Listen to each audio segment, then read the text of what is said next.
Direitos humanos na área e hoje nós vamos falar sobre Pacto de São José da Costa Rica, alguns direitos albergados. Vem comigo para o tema de hoje.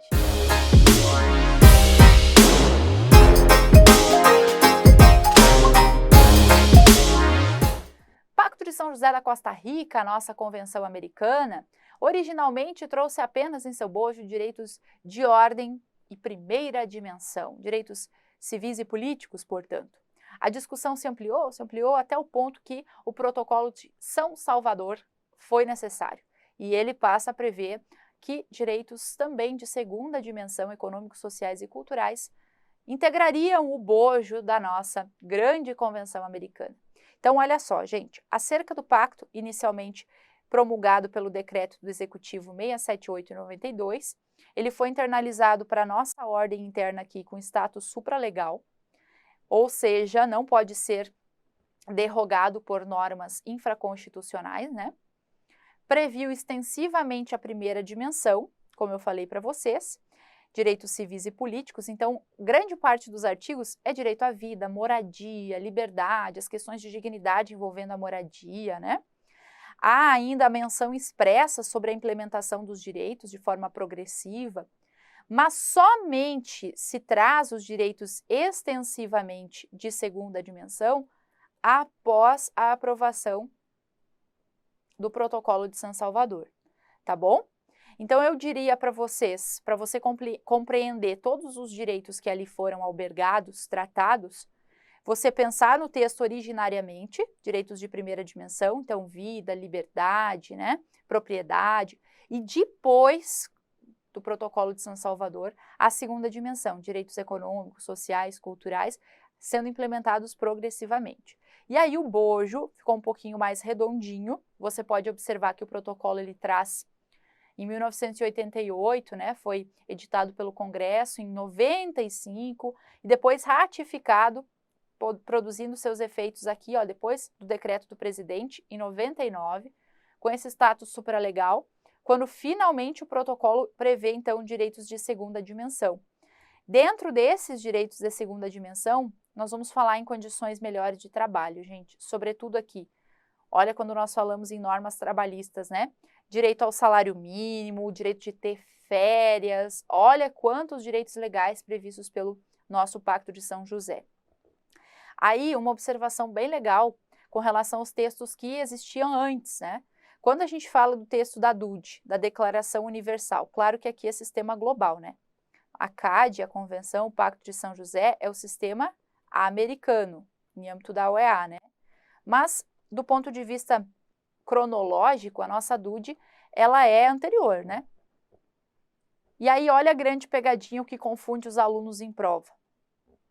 Mesmo que a DUD seja anterior cronologicamente, a DUD é considerada como um marco normativo que aborda, ainda que não esclareça de forma expressa, mas ela aborda os ideais da terceira dimensão.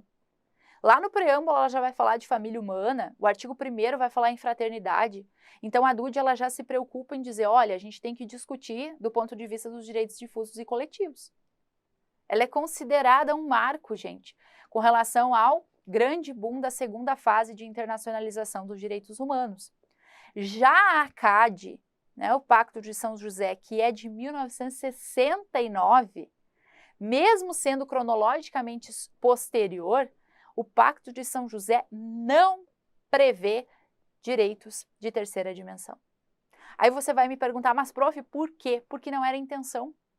O Pacto de São José não queria trazer e estabelecer políticas ou ações que fossem voltadas aos direitos coletivos, aos direitos difusos. Não era essa a intenção. A intenção era trazer um rol exaustivo de direitos individuais e de direitos econômicos, sociais e culturais depois do protocolo, né? Então eu coloco isso para vocês, ó. Não estava alinhada a política da DUD, a política do Pacto de São José. Não queria, não objetivava mesmo, tá bom? E aí eu vou colocar aqui para vocês alguns dos direitos, então, com relação ao pacto, né, ao bojo. O direito à vida, gente, cuidado, tá? Com a teoria adotada pelo pacto, é uma pegadinha, né? Eu sei que você estuda em direito civil, a prof dá aula de direito civil parte geral também. E aí, dentro da nossa teoria do direito civil, nós sabemos que o início da vida humana, em especial, se dá, a vida humana tem proteção ainda que intrauterina, mas o surgimento da personalidade civil se dá do nascimento com vida, teoria natalista. Porém, no Pacto de São José, a teoria é a da concepção, tá? Então, desde a vida intrauterina, a criança, ainda nem nascida, recém-concebida, o feto, teria personalidade jurídica. Então, cuidado, tá? O Pacto de São José é a teoria da concepção ou concepcionista e nosso corrente de direito civil adota a teoria natalista, do nascimento com vida para a aquisição da personalidade jurídica, né? Ou personalidade civil, certo? Também, gente, o CAD, o pacto, ele não previu a abolição da pena de morte, tá? Nós vamos continuar prevendo que os estados podem invocar a pena de morte caso ainda haja previsão normativa, podem manter em situação de guerra declarada ou em situação, em alguns casos, os estados invocam, né, com relação ao cometimento de crimes de extrema gravidade e violência. Os países que abolirem a pena de morte não podem voltar a prever. Então, uma vez abolido, é vedação do retrocesso aqui, né? Não posso abolir e voltar atrás. Coloquei para vocês os trabalhos forçados também, que aparecem no artigo 6º, gente. Cuidado, viu? É vedada a servidão e a escravidão, tá? Então, pode haver trabalho forçado? Sim, mas não pode haver servidão e escravidão. Então, o que é o trabalho forçado? É a implicação da pena privativa de liberdade, PPL, mais os trabalhos forçados que tem sempre que advir, vou até colocar uma setinha aqui, de uma sentença judicial, é um juiz quem decide sobre isso, tá? E aqui o que não é trabalho forçado, né, cumprimentos de obrigações militares, por exemplo, nunca será serviço militar trabalho forçado, né? Você está agindo em benefício do seu país. O direito de suspensão temporária de alguns artigos também do Pacto de São José, como eu falei, é importante você olhar para os limites dessa suspensão. E os mecanismos de implementação, gente, desde os relatórios, as comunicações interestatais, a inspeção in loco também. Veja que o Brasil, para admitir a inspeção, ele tem que autorizar expressamente no caso concreto, tá? Então, claro que o organismo ou o Estado estrangeiro tem que informar ao Brasil a intenção de inspecionar e o Brasil precisa concordar com isso. Também no sistema de medidas cautelares, lembra que as medidas cautelares podem ser peticionadas tanto na comissão quanto na Corte.